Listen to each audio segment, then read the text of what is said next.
बिहार में अब मौजूदा समीकरणों को हम समझने की कोशिश करते हैं कि आखिर किस तरीके से विपक्षी गठबंधन जो है वो चुनावी मैदान में उतरेगा। अगर हम सीट शेयरिंग को लेकर बात करें तो फिलहाल इस पर चर्चा हो रही है। मौजूदा परिस्थितियां क्या हैं वो समझ लीजिए। महागठबंधन की 111 सीट, आरजेडी जिसमें 77 है, कांग्रेस के पास 19 सीटें हैं, सीपीआई एमएल 11 सीट हैं, सीपीआई को 2, सीपीआई-एम के पास 2 सीटें हैं। तो ये फिलहाल मौजूदा सियासी समीकरण है जो आपके सामने हमने रखा विपक्षी महागठबंधन का।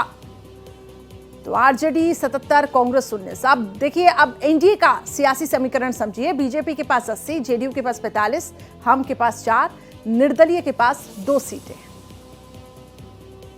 तो ये फिलहाल मौजूदा समीकरण है विपक्षी महागठबंधन का और एनडीए का। मौजूदा समय में एनडीए की सरकार, अब देखना होगा कि विपक्षी महागठबंधन की इस बार किस तरीके से रणनीति होगी। तो देखिए, बिहार में आईएनडीआईए यानी कि महागठबंधन के सामने 3 चुनौतियां हैं। सबसे बड़ी चुनौती सभी पार्टियों में तालमेल बनाना। अब दूसरी चुनौती है सीट बंटवारे का पेंच सुलझाना। अभी भी सीट बंटवारे को लेकर चर्चा नहीं हुई है। सीट शेयरिंग को लेकर सीएम फेस पर खींचतान को कम करना, एक नाम पर सहमति बनाना, इसको लेकर विपक्ष मंथन चिंतन कर रहा है। तो 3 चुनौतियां इस वक्त बिहार में महागठबंधन के सामने।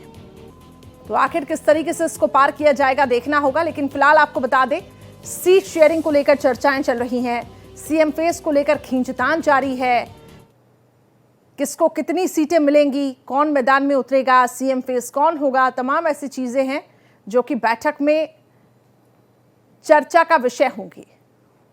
हालांकि इससे पहले भी मीटिंग हुई, लेकिन उस मीटिंग में सीएम फेस को लेकर चर्चा नहीं हुई है। तेजस्वी यादव से जब पूछा गया तो उन्होंने कहा कि एक नाम पर सहमति जल्द ही बन जाएगी। आपके सामने होगा सीएम फेस सह सहमति के साथ। तो प्रदेश कार्यकारिणी में 50% महिलाओं को मौका मिलेगा। ये भी अलका लांबा की तरफ से बयान सामने आया है, उनको कमान सौंपी गई है अब महिला वोट बैंक को साधने की। वहीं रोजगार को लेकर विपक्ष जो है वो लगातार सत्ता पक्ष को घेरता हुआ आया है। बिहार में नौकरियों की कमी है, पलायन एक बहुत बड़ी समस्या है, विपक्ष का ये कहना है।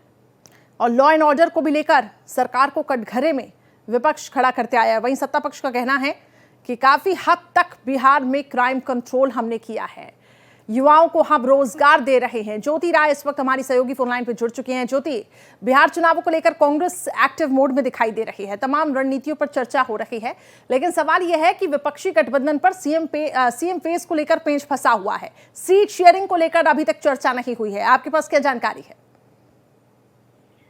देखिए करिश्मा, आज जो लगातार दौरा कांग्रेस की तरफ से किया जा रहा है, आज मल्लिकार्जुन खड़गे जो बक्सर आ रहे हैं, वो राहुल गांधी का जो कार्यक्रम है जय बापू जय भीम संविधान बचाओ, इसी कार्यक्रम के दौरान वो आज बक्सर आ रहे हैं और इसी को लेकर के एक जनसभा को संबोधित भी करेंगे।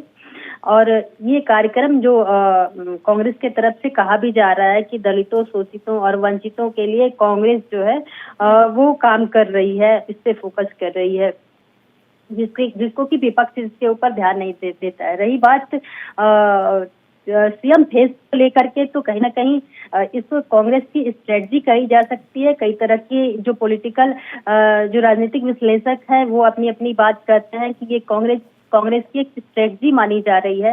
हालांकि कोऑर्डिनेशन कमेटी की जो अध्यक्ष है वो तेजस्वी यादव को बनाया गया है और प्रेस कॉन्फ्रेंस करने के बाद उन्होंने बताया भी कि तेजस्वी यादव के नेतृत्व में ही बिहार में चुनाव लड़ा जाएगा। तो इस बात को नकारा नहीं जा रहा है कि बिहार में तेजस्वी यादव के नेतृत्व में चुनाव कांग्रेस या महागठबंधन नहीं लड़ रही है। हालांकि सीएम फेस की बात करें तो इस पे कांग्रेस बचना चाह रही है। एक स्ट्रेटजी के तहत कहीं न कहीं कांग्रेस एक गेम खेल रही है। हालांकि सत्ता पक्ष की बात, एनडीए की बात करें तो वो आरोप लगाएंगे ही, वो सवाल उठाएंगे ही। और कांग्रेस का ये भी कहना है कि एनडीए में भी कहीं ना कहीं नीतीश कुमार को स्वीकार नहीं किया जा रहा है। बीजेपी के कई लोग ऐसे जो हैं, जैसे हरियाणा के मुख्यमंत्री की बात करें तो वो सम्राट चौधरी के चेहरे की बात कर रहे हैं। तो कहीं ना कहीं एनडीए में भी ऐसी बातें चल रही हैं जो स्पष्ट नहीं है। जदयू के तरफ से नीतीश कुमार को कहा जा रहा है कि वही मुख्यमंत्री हैं। तो सारी पार्टियों का अपना अपना एक स्ट्रेटजी होता है, वो पूरे चुनाव तक चलता रहेगा। चलिए, तो चुनावी बिगुल बज चुका है। सभी पार्टियां जो है तैयारियों में जुटी हुई हैं। जैसा कि ज्योति बता रही थी कि सत्ता पक्ष अपनी एक अलग रणनीति पर काम कर रहा है। अब देखना होगा कि आखिर किस तरीके से सीएम फेस पर चर्चा यहां पर होती है दोनों ही दलों की। बहुत बहुत शुक्रिया ज्योति हमारे साथ जुड़ने के लिए।